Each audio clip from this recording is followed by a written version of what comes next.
Hi dears. അപ്പം ഒന്ന് നോമ്പ് തുറന്നിട്ട് എന്തൊക്കെ കഴിച്ചു നോക്കിയാലോ. അപ്പോൾ കാരൊക്കെ കഴിച്ച് നോമ്പൊക്കെ തുറന്നു കേട്ടോ. പിന്നെ ഒരു ഗ്ലാസ് ചക്രമൃത ജ്യൂസ് അങ്ങനെ നിർത്താതെ കുടിച്ചു കേട്ടോ. അത്രയും ദാഹം ഉണ്ടായിരുന്നു. പിന്നെ ഒരു കഷ്ണം ആപ്പിൾ എടുത്തു കേട്ടോ.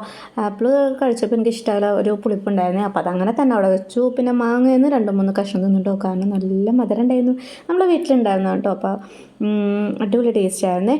പിന്നെ വിചാരിച്ചു സ്നാക്സ് കഴിക്കാമെന്ന് കേട്ടോ. അപ്പോൾ സോസൊക്കെ ഒഴിച്ച് ഇന്ന് സ്നാക്സിന് ഉണ്ടാക്കിയത് മക്രോണി പോള, മക്രോണി കേക്ക് എന്നൊക്കെ പറയാം. പിന്നെ കട്ട്ലേറ്റ് ഉണ്ടാക്കിയിട്ടുണ്ടായിരുന്നു കേട്ടോ. അപ്പോൾ മക്രോണി പോളിൽ നിന്ന് ഒരു പീസ് എടുത്ത് സോസൊക്കെ മുക്കി കഴിച്ചു. അടിപൊളി ടേസ്റ്റ് ആയിരുന്നു കേട്ടോ. പിന്നെ ഇത് നമ്മുടെ സോസ് മുക്കി കഴിക്കേണ്ട കട്ട്ലറ്റ് അല്ല കേട്ടോ. അപ്പോൾ എന്ത് കട്ട്ലറ്റാണെന്ന് വെച്ചാൽ ഇതാണ് സ്വീറ്റ് കട്ട്ലറ്റ് ആണ്. അതിൻ്റെ ഫില്ലിംഗ് ഒക്കെ ഒന്ന് നോക്കി നോക്കൂ കേട്ടോ. അടിപൊളി ടേസ്റ്റാണ് അതിന്.